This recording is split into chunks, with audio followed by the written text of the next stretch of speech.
Hi friends, ഇന്ന് ഞാനിവിടെ ഉണ്ടാക്കാൻ പോണത് ഒരു ഫിഷ് പിക്കിളാണ്. അത് ഈസി ആയിട്ട് നമുക്ക് വീട്ടിലുണ്ടാക്കാൻ പറ്റും. അപ്പോൾ അതിന് വേണ്ടിയിട്ടുള്ള ഇൻഗ്രീഡിയൻസ് ഒക്കെ ഞാനിവിടെ എടുത്തു വെച്ചിട്ടുണ്ട്. അപ്പോൾ അതിന് വേണ്ടിയിട്ടുള്ളത് ഒരു 3/4 കിലോ ഫിഷാണ് ഞാൻ എടുത്തിരിക്കുന്നത്. മുള്ളില്ലാത്ത ഫിഷ് വേണം ഫിഷ് അച്ചാർ ഉണ്ടാക്കാനായിട്ട്. അത് മാരിനേറ്റ് ചെയ്യാനായിട്ട് 1 ടീസ്പൂൺ മഞ്ഞൾപ്പൊടിയും 1 ടീസ്പൂൺ ചില്ലി പൗഡർ ഞാൻ എടുത്തിട്ടുണ്ട്.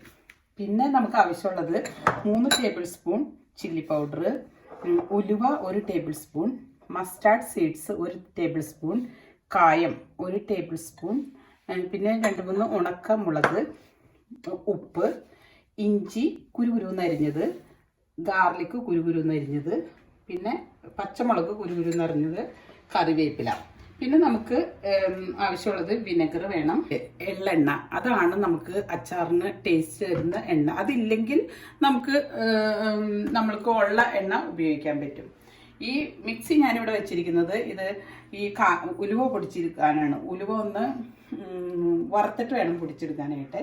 പൊടി നമുക്ക് കടയിൽ വാങ്ങിക്കാൻ കിട്ടും, പൊടി വാങ്ങിച്ചാലും മതി. നമുക്ക് കുക്കിംഗ് തുടങ്ങാം. നമ്മൾ ഈ ഫിഷ് മുറിക്കുമ്പോൾ ഉണ്ടല്ലോ, ചെറിയ പീസുകളായിട്ട് മുറിക്കണേ, ഇങ്ങനെ മുള്ളില്ലാതെ. പിന്നെ നമ്മൾ ആദ്യമായിട്ട് ഇത് മാരിനേറ്റ് ചെയ്യാൻ പോവാണ്.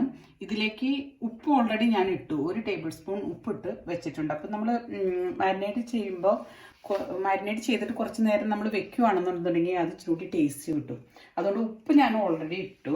പിന്നെ 1 ടീസ്പൂൺ മഞ്ഞൾപ്പൊടിയും 1 ടീസ്പൂൺ ചില്ലി പൗഡർ മാത്രം മതി. ഒത്തിരി പൊടി ഇട്ട് കഴിഞ്ഞാൽ നമ്മൾ എണ്ണയിലിട്ട് വറക്കുമ്പോൾ അത് കരിഞ്ഞു പോകും. അതുകൊണ്ടൊരു സ്വല്പം മഞ്ഞൾപ്പൊടിയും ചില്ലി പൗഡർ മാത്രം ഇട്ടാൽ മതി. ഇനി നമ്മളിത് വറുത്തെടുക്കണം. അതാണ് നമ്മുടെ നെക്സ്റ്റ് സ്റ്റെപ്പ് കേട്ടോ.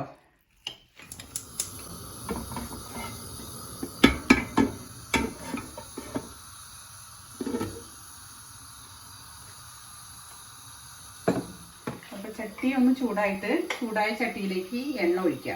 മീൻ വറുക്കാനാണ് എണ്ണ ഒഴിക്കുന്നത്.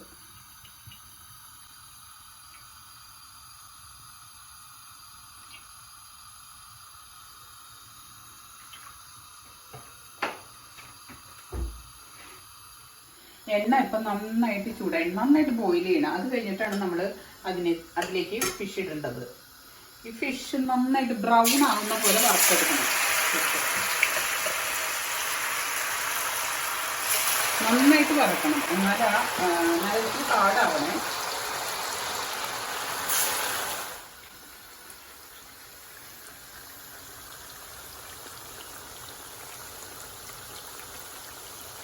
ഫിഷ് വേവുമ്പോഴേക്കും നമുക്ക് ഈ ഉലുവ ഒന്ന് വറുത്തെടുക്കാം. ഉലുവ ഇടാം, എന്നിട്ട് ഇതൊന്ന് വറുക്കാം. മിക്സിയിലോട്ട് ഇടുകയാണ്. മിക്സിയിലിട്ടിട്ട് ഒന്ന് പൊടിച്ചെടുക്കാം.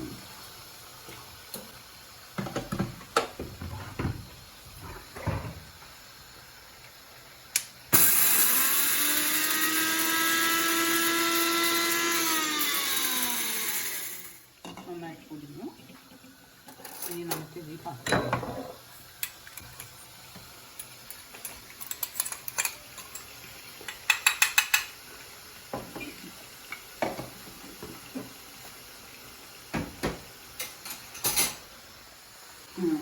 അപ്പോൾ മീൻ ഒരുവിധം ഹാഫ് വേല് വെന്തിട്ടുണ്ട്. ഇടയ്ക്കൊന്ന് പതുക്കെ ഇളക്കിയിടുന്നേ. ഒത്തിരി ഹാർഡായിട്ട് ഇളക്കരുത്, അത് പൊടിഞ്ഞു പോകും. ഇങ്ങനെ ഇളക്കുവാണെങ്കിൽ കുഴപ്പമില്ല. ഒന്ന് അനക്കി കൊടുത്താൽ മതി. ഇത് എണ്ണയിൽ മുങ്ങി കിടന്ന് വേവുന്ന കാരണം ഒത്തിരി പ്രാവശ്യം ഒന്നും ഇളക്കണ്ട കേട്ടോ. ഓക്കെ, മീൻ നന്നായിട്ട് ആയിട്ടുണ്ട്. ഇപ്പം മീൻ നന്നായിട്ട് ഡ്രൈ ആയിട്ട് വറക്കണം, എന്നാലത് അച്ചാർ കൂടുതൽ ദിവസം ഇരിക്കുകയുള്ളൂ. അതുപോലെ തന്നെ അച്ചാറിൻ്റെ ടേസ്റ്റും നന്നായിട്ട് ഡ്രൈ ആയിട്ട് വറക്കുന്നതാണ്. നല്ല ബ്രൗൺ കളറാവട്ടെ.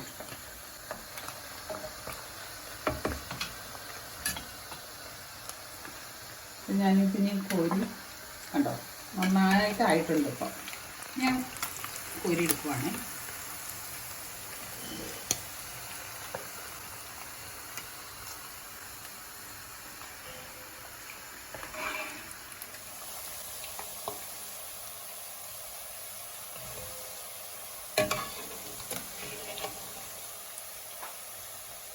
എണ്ണയിലേക്ക് നമുക്ക് കടുക് ഇട്ട് കൊടുക്കാം. ആദ്യം തന്നെ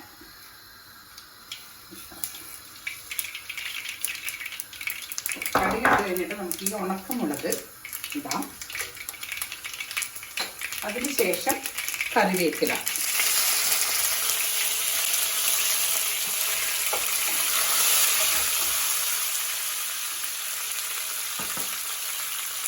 കറിവേപ്പില ഇട്ടിട്ട് അതിലേക്ക് നമുക്ക്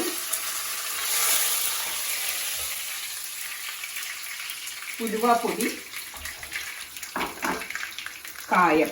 ഉലുവയും കായമാണ് അച്ചാറിന് നല്ല ടേസ്റ്റ് വരുന്നത്. ഇതിലേക്ക് നമുക്കിനി ഗാർലിക്, വെളുത്തുള്ളി നന്നായിട്ട് കുരുകുരുന്ന് അരിഞ്ഞത്. അപ്പം നമ്മൾക്ക് ഗ്രേവിയൊക്കെ ഉണ്ടാക്കുമ്പോൾ കുരുകുരുന്ന അരിഞ്ഞ് കഴിഞ്ഞിട്ട് നല്ല ടേസ്റ്റ് ഉണ്ട്. ഓക്കെ, ഗാർലിക് ഒരുവിധമായിട്ടുണ്ട്. ഇനി നമുക്ക് ഇതിനകത്ത് 3 ടേബിൾ സ്പൂൺ ചില്ലി പൗഡർ നമ്മൾ ഇട്ട് വെച്ചിട്ടുണ്ട്, അതിട്ട് കൊടുക്കാമേ. അച്ചാറിൽ സാധാരണ ഇച്ചിരി എണ്ണ കൂടുതൽ വേണം, അല്ലെങ്കിൽ അത് പെട്ടെന്ന് കേടാകും. അതിന് ഞാൻ സ്വല്പം എണ്ണയും കൂടി ഒഴിച്ചു കൊടുക്കാമേ.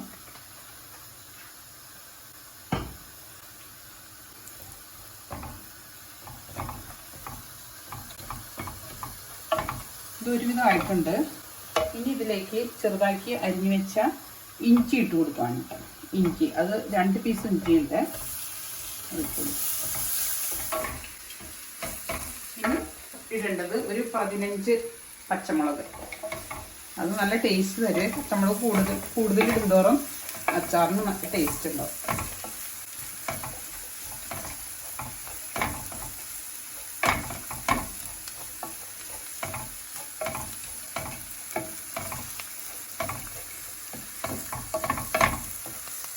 ഈ പൊടിയൊക്കെ ഇട്ടിട്ട് സിമ്മിൽ വെക്കണം, അല്ലാന്നുണ്ടെങ്കിൽ അതെല്ലാം കരിഞ്ഞു പോവേ. ഇതിൽ കുറച്ച് സോൾട്ട് ഇടുന്നുണ്ട്. ഒരു 2-3 ടീസ്പൂൺ സോൾട്ട് ഇടണം. കാരണം നമ്മൾ ഇനി ഇതിനകത്ത് മെയിനായിട്ട് ഒഴിക്കുന്നത് വിനെഗറാണ്. അപ്പോൾ വിനെഗർ ഇടുമ്പോൾ നമുക്ക് സോൾട്ട് നന്നായിട്ട് വേണം.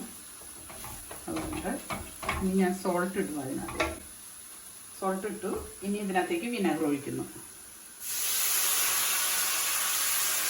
1 കപ്പ് വിനെഗറാണ് ഞാൻ ഒഴിച്ചത്. എനിക്ക് നമുക്ക് ചാറ് കൂടുതൽ വേണമെന്നുണ്ടെങ്കിൽ കുറച്ച് വിനെഗർ കൂടി ഒഴിക്കണം.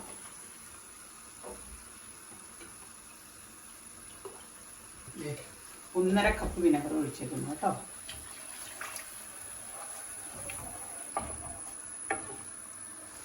ചൂടുവെള്ളം ഇതിനകത്തേക്ക് ഞാൻ 1/2 ഗ്ലാസ് ഒഴിക്കുവാണ്. കാരണം ഇത്തിരി ചാറ് വേണം, അതിന് വേണ്ടിയിട്ടാണ്. എന്നിട്ട് നന്നായിട്ട് തിളപ്പിക്കണം. ഇതിലോട്ട് ഞാൻ വറുത്ത് വെച്ചിരിക്കുന്ന ഫിഷ് ഇടുകയാണ്.